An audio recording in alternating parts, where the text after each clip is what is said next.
에스겔 17장 1에서 24절 말씀입니다.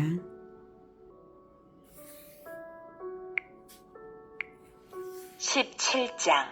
여호와의 말씀이 내게 임하여 이르시되, 인자야, 너는 이스라엘 족속에게 수수께끼와 비유를 말하라. 여호와께서 이같이 말씀하여 이르시되, 색깔이 화려하고 날개가 크고 깃이 길고 털이 숱한 큰 독수리가 레바논에 이르러 백향목 높은 가지를 꺾되 그 연한 가지 끝을 꺾어 가지고 장사하는 땅에 이르러 상인의 성읍에 두고 또 그 땅의 종자를 꺾어 옥토에 심되 수양버들 가지처럼 큰 물가에 심더니 그것이 자라며 퍼져서 높지 아니한 포도나무 곧 굵은 가지와 가는 가지가 난 포도나무가 되어 그 가지는 독수리를 향하였고 그 뿌리는 독수리 아래에 있었더라. 또 날개가 크고 털이 많은 큰 독수리 하나가 있었는데 그 포도나무가 이 독수리에게 물을 받으려고 그 심어진 두둑에서 그를 향하여 뿌리가 뻗고 가지가 퍼졌도다. 그 포도나무를 큰 물가 옥토에 심은 것은 가지를 내고 열매를 맺어서 아름다운 포도나무를 이루게 하려 하였습니다. 너는 이르기를 주 여호와의 말씀에 그 나무가 능히 번성하겠느냐? 이 독수리가 어찌 그 뿌리를 빼고 열매를 따며 그 나무가 시들게 하지 아니하겠으며 그 연한 잎사귀가 마르게 하지 아니하겠느냐? 많은 백성이나 강한 팔이 아니라도 그 뿌리를 뽑으리라. 볼지어다, 그것이 심어졌으나 번성하겠느냐? 동풍에 부딪힐 때에 아주 마르지 아니하겠느냐? 그 자라던 두둑에서 마르리라 하셨다 하라. 사랑하는 형제 여러분, 6월 1일 목요일 저녁 묵상에 오신 것을 환영합니다. 16장에서는 소돔과 사마리아보다도 훨씬 악했던 유다의 죄를 지적하시면서 자신의 근본이 죄악됨을 깨닫게 하시고요. 그러므로 자기 죄로 인하여 또한 애초에 받은 은혜를 잊고 언약을 배반함으로 인해서 징계를 받을 수밖에 없음을 말씀하셨어요. 그러나 하나님께서는 과거에 언약을 주셨던 것을 기억하사 옛 언약 때문에 새 언약을 세우사 구원하실 것을 말씀하셨습니다. 새 언약의 때는 소돔으로 상징된 이방인에게 먼저 복음이 퍼질 것이고 유다는 이방을 영접하며 과거의 교만을 부끄러워하게 될 것이라고도 하셨습니다. 이제 17장에서는 유다와 예루살렘의 패망을 다시 한번 비유로서 예언하시는데요. 10절까지에는 두 독수리와 포도나무가 나옵니다. 여기서 첫째 독수리는 바벨론을, 둘째 독수리는 애굽을 뜻하고요. 포도나무는 유다를 뜻합니다. 3절 여호와께서 이같이 말씀하여 이르시되 색깔이 화려하고 날개가 크고 깃이 길고 털이 숱한 큰 독수리가 레바논에 이르러 백향목 높은 가지를 꺾되 그 연한 가지 끝을 꺾어 가지고 장사하는 땅에 이르러 상인의 성읍에 두고 또 그 땅의 종자를 꺾어 옥토에 심되 수양버들 가지처럼 큰 물가에 심더니 그것이 자라며 퍼져서 높지 아니한 포도나무 곧 굵은 가지와 가는 가지가 난 포도나무가 되어 그 가지는 독수리를 향하였고 그 뿌리는 독수리 아래에 있었더라. 네. 여기서 첫째 독수리 즉 바벨론의 느부갓네살 왕이 유다를 점령하고 그 백성들을 바벨론으로 이주시킬 것을 비유한 것입니다. 색깔이 화려하고 라고 나오죠. 색깔이 화려하다는 것은 3절에서 색깔이 화려하다. 색깔이 여러 가지 색깔이 있다 이 뜻이에요. 그것은 이제 나라들 여러 나라들 다양한 색깔이라는 거죠. 즉 인종과 관습이 다양한 여러 민족으로 구성된 나라라는 뜻입니다. 날개가 크고 깃이 길고 털이 숱한 독수리인데 그것은 권세가 아주 강력하여서 넓은 지역을 통치하고요. 거느린 군대의 수가 무수하다는 의미입니다. 독수리가 레바논에 이르러 백향목 높은 가지를 꺾되 그 연한 가지 끝을 꺾어가지고 실제 레바논이 아니라 레바논에서 가져온 백향목 나무로 지은 남유다의 화려한 왕궁을 의미합니다. 거기에 레바논 나무궁이라는 궁도 있죠. 즉 남유다를 꺾었다는 것입니다. 높은 가지를 꺾었다는 것은 2차 포로로 잡혀간 여호야긴 왕과 그를 포함한 귀족 계급을 가리키는 것입니다. 연한 가지 끝은 가지의 끝 중의 끝이니 최고 통치자를 말하죠. 여호야긴입니다. 당시 나이도 10대였고요. 장사하는 땅에 이르러 상인의 성읍에 두고 장사하는 땅은 바벨론을 말합니다. 유브라데 강과 페르시아만의 수운을 이용해서 무역이 발달했죠. 5절 또 그 땅에 종자를 꺾어 옥토에 심되 수양버들 가지처럼 큰 물가에 심더니 네. 그 땅의 종자를 꺾어 옥토에 심었다는 것은 여호야긴 왕의 뒤를 이어서 그 삼촌인 시드기야를 즉위시킨 것을 가리키는 비유입니다. 수양버들 가지처럼 큰 물가에 심더니 그것이 자라며 퍼져서 높지 아니한 포도나무 곧 굵은 가지와 가는 가지가 난 포도나무가 되었어요. 바벨론에 의해 왕이 되어서 속국이 되기는 했지만 물가 옥토에 심기운 수양버들처럼 어느 정도 번성할 것을 말하는 것입니다.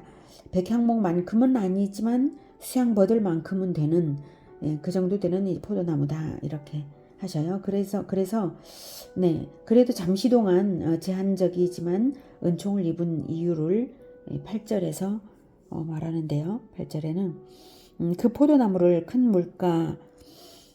물가 옥토에 심은 것은 가지를 내고 열매를 맺어서 아름다운 포도나무를 이루게 하려 하였음이라. 이렇게 마지막 기회와도 같은 좋은 때를 주셨던 것이죠. 자, 6절. 그런데 그 가지는 독수리를 향하였고 그 뿌리는 독수리 아래에 있었더라. 강대한 세력을 지닌 바벨론에 전적으로 의존하는 속국의 위치를 보여주는 것이죠. 시드기야가 느부갓네살에게 충성하는 동안 남유다 왕국은 평화로운 가운데 제한적이나마 번영할 수 있었던 것인데요. 그렇다고 독수리인 바벨론의 덕을 봐서 번영한 것은 아닙니다. 다만 심겨진 그곳이 큰 물가 옥토였기 때문이죠. 자, 7절. 또 날개가 크고 털이 많은 큰 독수리 하나가 있었는데 그 포도나무가 이 독수리에게 물을 받으려고 그 심어진 두둑에서 그를 향하여 뿌리가 뻗고 가지가 퍼졌도다. 이번엔 둘째 독수리인 애굽을 상징하는 것입니다. 바벨론과 대항할 만한 큰 세력을 가지기는 했으나 3절에서 언급된 독수리만큼은 아니죠. 3절에서 언급된 독수리는 아주 색채가 화려하고 또 깃이 굉장히 이제 컸어요. 날개가 크고. 그런데 문제는 이 큰 물가 옥토에 심겨진 그 포도나무가 이 독수리에게 물을 받으려고 했다는 사실이에요. 사실 포도나무에게 물을 주는 것은 큰 물가 옥토를 통하여 하나님이 주시는 것이지 첫째 독수리도 둘째 독수리도 아니거든요. 다만 독수리들은 포도나무인 유다를 시험하사 훈련시키시는 하나님의 섭리의 도구일 뿐입니다. 8절. 그 포도나무를 큰 물가 옥토에 심은 것은 가지를 내고 열매를 맺어서 아름다운 포도나무를 이루게 하려 하였음이라. 그런데 결국 아름다운 열매를 맺는 아름다운 포도나무로서 실패하고 있는 것이죠.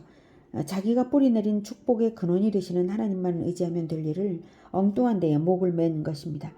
첫째 독수리 아래에서나마 복의 근원 되시는 하나님을 섬겼다면 좋았을 것을 둘째 독수리에게 러브콜을 보내는 것은 스스로 사고를 치는 것이죠.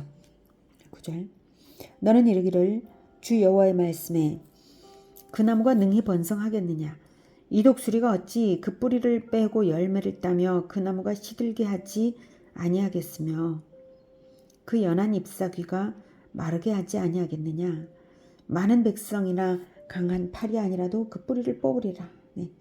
시드기야가 바벨론을 배반하고 친애굽을 할 경우 초래될 결과를 예언하신 것입니다. 그 몇 년의 평화 시대에 이루어 놓은 약간의 번영을 송두리째 빼앗기게 되리라는 것이죠. 결국 이 예언대로 주전 586년에 예루살렘이 바벨론에게 함락됨으로써 그대로 성취되었습니다. 친바벨론이냐 친애굽이냐가 본질적인 문제는 아닙니다. 8절에서 말씀하시는 것처럼 열매를 맺어서 아름다운 포도나무를 이루게 하려 하셨던 것이고, 바벨론을 사용하셔서 징계를 내리시는 바 하나님의 섭리에 겸손히 순종했더라면 바벨론과 애굽 사이에서 자기 꾀로 이겨보려고 그렇게 하는 것이 아니라, 양다리를 걸치거나 또는 배반하거나 그렇게 하는 것이 아니라 오직 하나님의 다스림에 순종하면서 순응할 수 있었을 것입니다. 이미 바벨론을 사용하셔서 여러 나라들을 심판하시는 도구로 하나님께서 바벨론을 붙잡으셨다는 사실은 전부터 여러 선지자들이 예언을 했으므로 하나님의 섭리에 순종하는 것이 판단 불가한 일도 아니었던 것이죠. 네. 10절 볼지어다 그것이 심어졌으나 번성하겠느냐? 번성하겠느냐? 네, 동풍에 부딪힐 때에 아주 마르지 아니하겠느냐? 그 자라던 두둑에서 마르리라 하셨다라. 네. 일단 심어졌다고 해서 함부로 방자하게 할 일이 아니라는 말씀이죠. 우리는 늘 주권자 되시는 하나님께 뿌리 내리려고 가난한 심령을 가져야 하는 것입니다.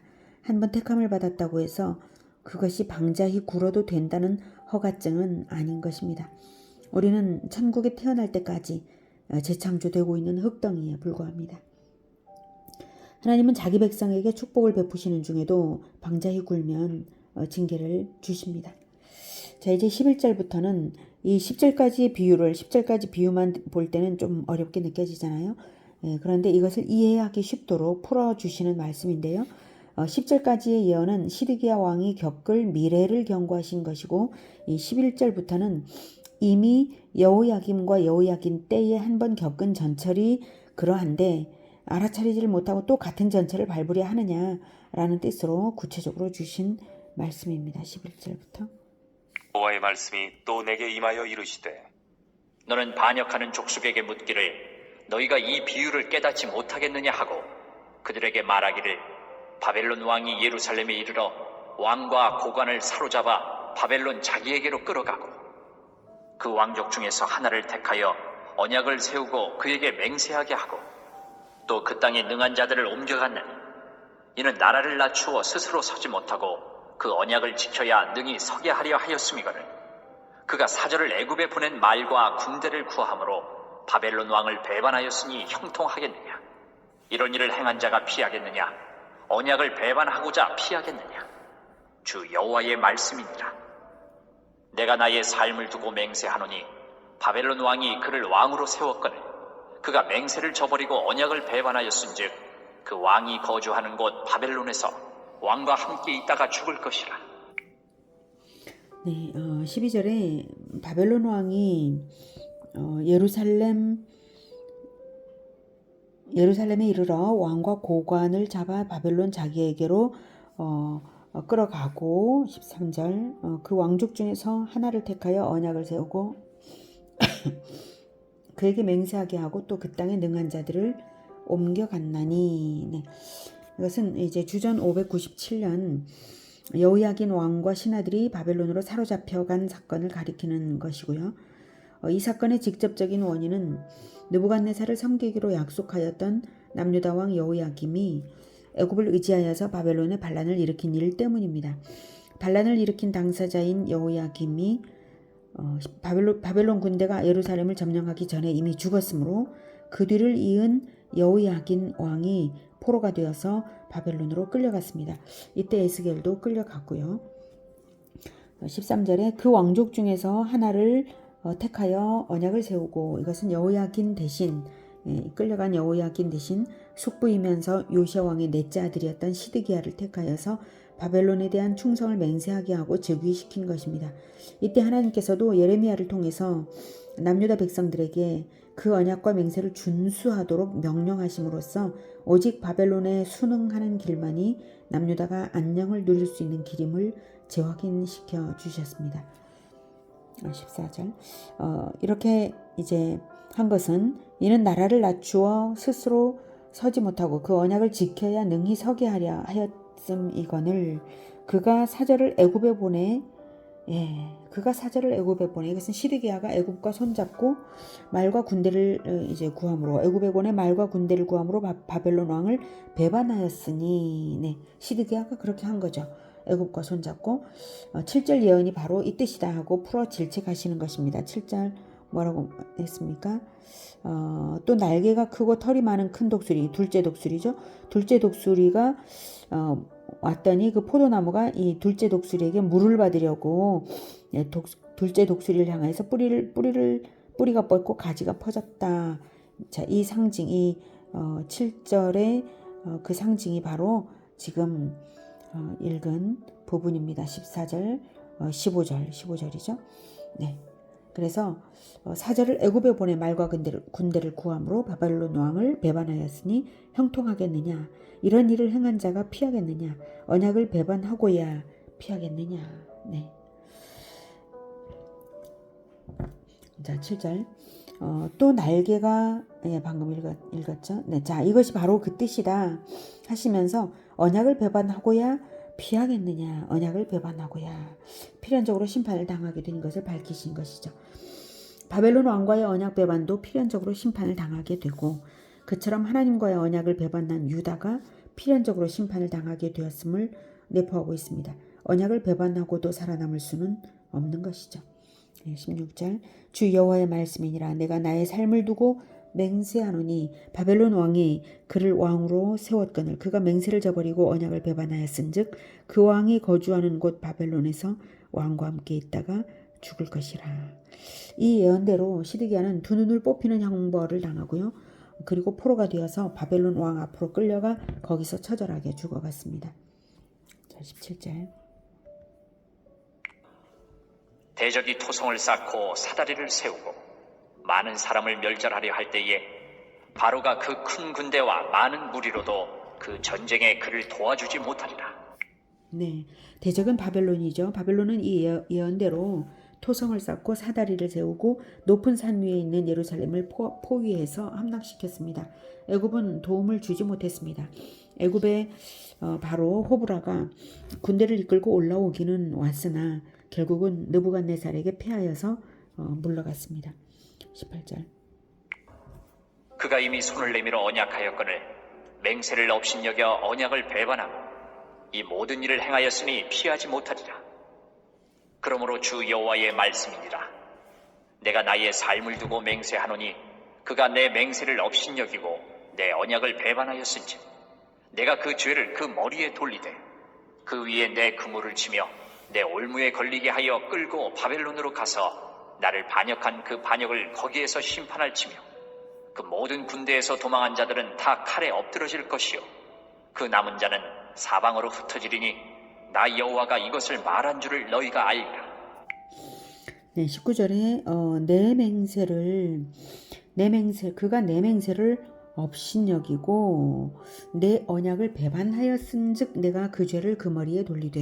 네, 바벨론 왕과의 언약 배반이 근본 원인이 아니라 바벨론과의 그 언약과 배반과 그 고난은 교육 도구였을 뿐이죠. 근본적으로 하나님의 언약을 배반했으므로 하나님께 대하여 너희들이 그랬다는 것을 체험 학습시키시는 것입니다. 애초에 하나님과의 언약을 지켜 우상 숭배를 완전히 타파하고 하나님만 의지했더라면, 애초에 그랬더라면 바벨론을 심판 도구로 사용하실 일도 없으셨을 것입니다. 20절. 그 위에 내 그물을 치며 내 올무에 걸리게 하셨다는 것은 하나님이 역사의 주권자로서 섭리하시면서 바벨론을 심판 도구로 사용하셨음을 말씀하시는 것이죠. 그러므로 도망친다고 해서 살아남을 수가 없다는 것입니다. 설령 살아남는다 해도 사방으로 흩어져서 나라 없는 비참한 떠돌이 인생을 살게 되는 것입니다. 21절에 그 모든 군대에서 도망한 자들은 다 칼에 엎드러질 것이요 남은 자는 사방으로 흩어지리니. 네. 가장 중요한 교훈 한 가지는 하나님과의 언약을 배반해서는 안 된다는 이 한 가지가 가장 중요한 것은 분명하고요. 그렇다면 배반한 선민 역사의 결국이 이렇게 되고 끝이 나는가 회의감이 들 때에 이렇게 역사를 주관하시는 하나님께서 기나긴 역사를 통해서 죄인의 역사에 무엇을 하고자 하시는가 의문이 일어날 때 22절부터 그 답을 주십니다. 주 여호와께서 이같이 말씀하시되 내가 백향목 꼭대기에서 높은 가지를 꺾어다가 심으리라. 내가 그 높은 새 가지 끝에서 연한 가지를 꺾어 높고 우뚝 솟은 산에 심되 이스라엘 높은 산에 심으리니 그 가지가 무성하고 열매를 맺어서 아름다운 백향목이 될 것이요 각종 새가 그 아래에 깃들이며 그 가지 그늘에 살리라. 들의 모든 나무가 나 여호와는 높은 나무를 낮추고 낮은 나무를 높이며 푸른 나무를 말리고 마른 나무를 무성하게 하는 줄 알리라. 나 여호와는 말하고 이루느니라 하라. 네, 백향목 꼭대기에서 높은 가지를 꺾어다가 심으리라 라고 하셨죠. 네, 이때 백향목은 나무 중 으뜸되는 나무, 즉 다윗 왕조를 의미하고요. 높은 가지는 다윗의 자손으로 다윗 언약대로 영원한 왕이 되실 그리스도를 가리킵니다. 바벨론 포로들을 다시 시온에 돌아오게 하사 시온에 심는 것이 곧 그리스도를 맞이할 준비를 하는 것이 되고요. 그 가지가 무성하고 열매를 맺어서 아름다운 백향목이 될 것이요 각종 새가 그 아래에 깃들이며 그 가지 그늘에 살리라. 네, 메시아 왕국의 창대함과 풍요를 말하는 것이고요. 24절 들의 모든 나무가 나 여호와는 높은 나무를 낮추고 낮은 나무를 높이며 네, 들의 모든 나무는 열국과 통치자들을 의미하고요. 나라의 흥망이든 사람의 흥망이든 하나님의 손에 달려 있다는 것을 말씀하고 계신 것입니다. 푸른 나무를 말리고 마른 나무를 무성하게 하는 줄 알리라. 나 여호와는 말하고 이루느니라. 하나님과의 언약을 어떻게 대하는가, 이것에 사람의 흥망이 달려 있습니다. 나라의 흥망도 하나님께 달려 있습니다. 하나님은 나 여호와는 말하고 이루느니라 라고 하신 대로 이렇게 말씀하신 대로 언약을 주시고 언약에 합당하게 반드시 이루시는 분이십니다. 성경에는 하나님의 언약의 말씀이 다 기록되어 있습니다. 언약에 따른 축복이 풍성한 반면 그것을 어길 시에는 심판 역시 분명히 당할 것이 성경에 기록되어 있습니다. 하나님은 말씀을 반드시 이루십니다. 우리들의 인생에는 축복의 말씀만이 축복의 말씀대로 축복을 받는 것만이 이루어지도록 언약에 합당하게 사는 인생들 되시기를 기원합니다. 하나님, 예수 그리스도의 피로 우리가 죄 씻음을 받고 하나님과 언약을 맺어 언약 백성이 된 줄 믿습니다. 주님, 우리는 결코 하나님의 언약을 배반하지 않겠습니다. 끝까지 우리 주, 우리의 왕 예수 그리스도와 함께 끝까지 하나님의 백성으로 살아가겠습니다. 주님, 우리를 도와주셔서 하나님 백성의 법도를 바르게 배우고 바르게 행하며 아름다운 열매를 맺는 포도나무가 되게 하여 주시옵소서. 언약을 경시하는 일은 결코 없도록 주님 우리의 심령을 주장하여 주시옵소서. 예수 그리스도 이름으로 기도드립니다. 아멘. 이어지는 시간은 개인 기도 시간입니다.